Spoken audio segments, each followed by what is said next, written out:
has to be a living being. You have to have intention to kill it. You take a weapon, you use that weapon, the being dies. Now, there's a lot of people that are butchers out here. When you go into the store and you buy some meat, is it a living being? Not was it a living being. Is it a living being? No. Did you have intention to kill that living being? No. Did you take a weapon and use that weapon and the being die? No. So there's no wrongdoing in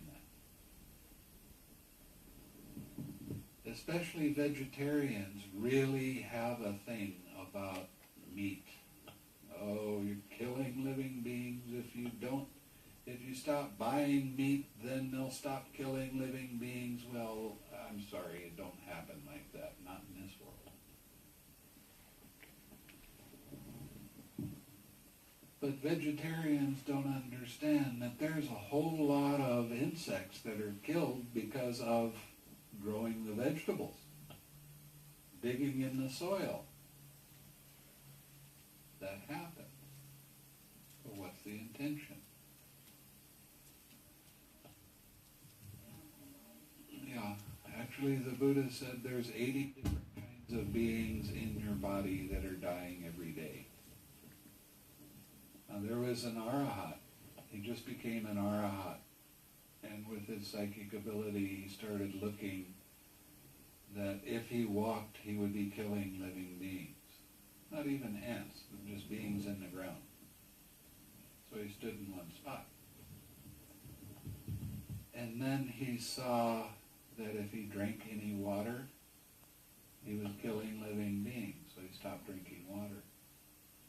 And then he saw that while he was breathing, he was killing living beings. So he started holding his breath. And the Buddha came around and said, "Monk, what are you doing?" And the monk told him. And the Buddha said, you can't look at it that way. That's why you want to become an arahat, so you can get off this wheel of samsara and not have that kind of problem again. I mean, there's all kinds of beings inside your body that are dying just because you put food in your stomach.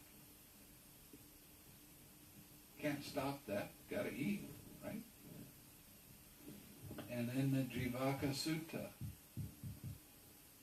the Jivaka was the doctor that attended the Buddha.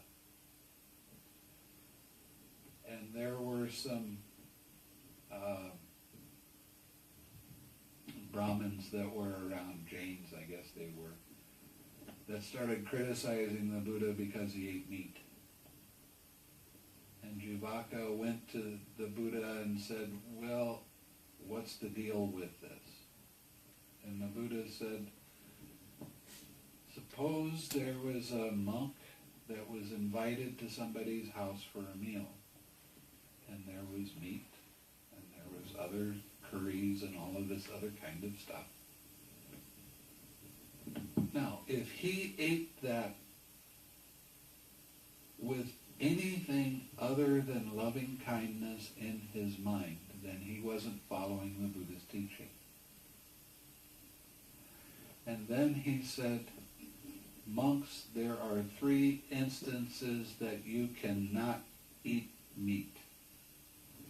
If you see that being killed, if you hear them cry out while they're being killed, or if you suspect they're killed directly for you. Okay? People want to give me shellfish. They want to give me lobster because they think it's a great meal. I can't eat that. I suspect that it's killed for me.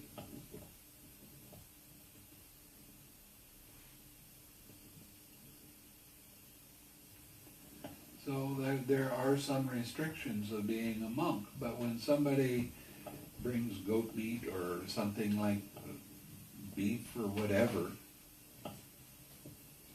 I didn't see it get killed, I didn't hear it get killed, I don't suspect that it was killed for me, because most people will go to the grocery store and buy the meat.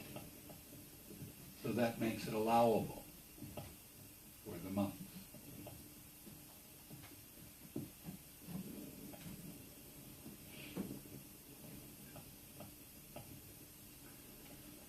I had a German student that came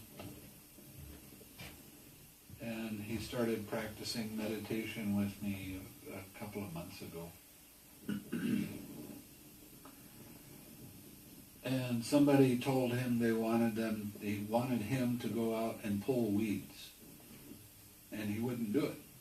He said, I'm breaking the precept of killing.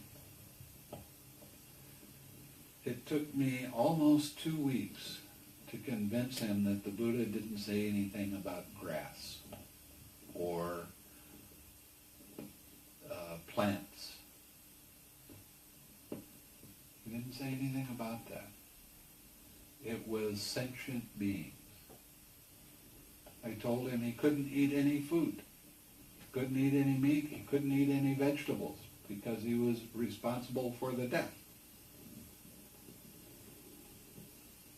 He finally got it.